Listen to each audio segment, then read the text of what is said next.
Hello friends, today I will be bringing you a quick guide for Sycraia Abyssal.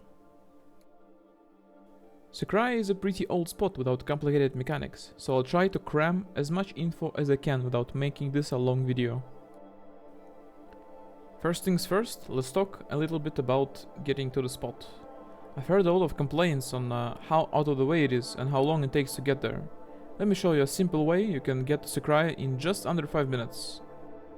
For the quick method, you will only need one map to get there.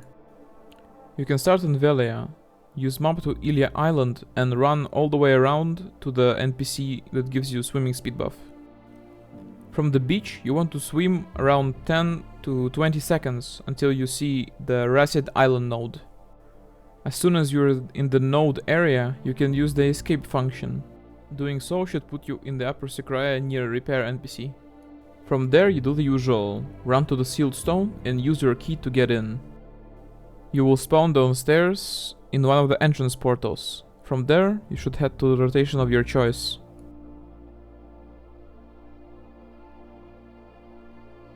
Now then, let's discuss spot mechanics and what can slow your clear speed down.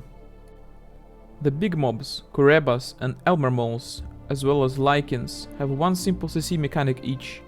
So it's advised for lower AP or DP players to be in some protection while mobs are doing those skills, to reduce the chance of dying. The biggest pace killer is the slowing statue.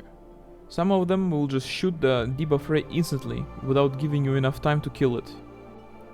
You can avoid getting the debuff by frontal guarding it, and if you have 273 AP or more, you should just focus it with your frontal guard skill rotation, and then finish off the pack.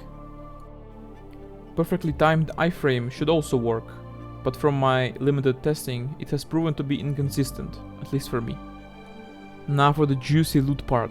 As far as I know, any mob besides towers can drop red shards, so if you've killed a big pack and there is a lot of loot on the ground, I usually pick 1 or 2 manually to give my pets time to get the rest. With the important parts covered, let's discuss rotations. Main is a pretty outdated rotation that caps out pretty early, even if taking the adjacent room as an extension. I haven't really grinded it myself, so I can't say the exact number it caps out at.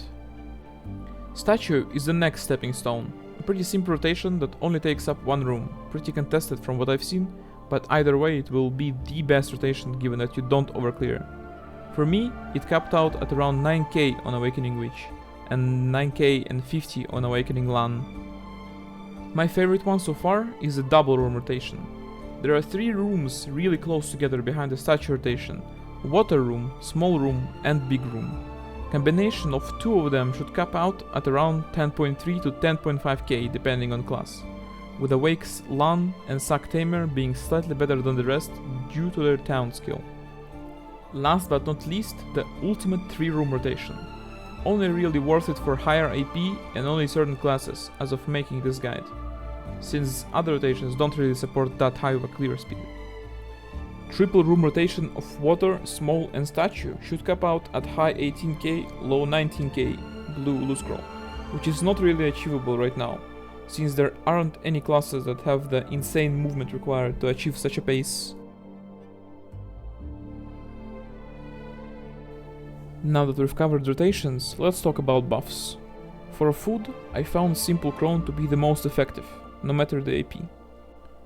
Especially for lower AP, Frenzied Drought is a very good choice, since it not only offers an insane amount of monster AP compared to other droughts, but also offers you sustain.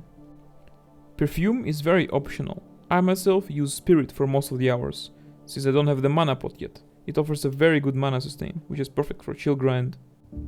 When I wanna push trash numbers, I use Courage. I can't really say if it's worth it or not in terms of gain, but every little bit of AP helps.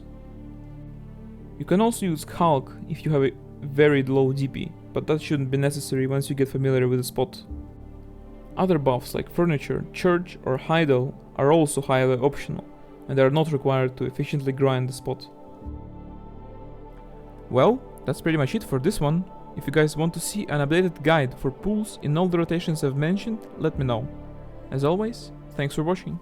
See ya!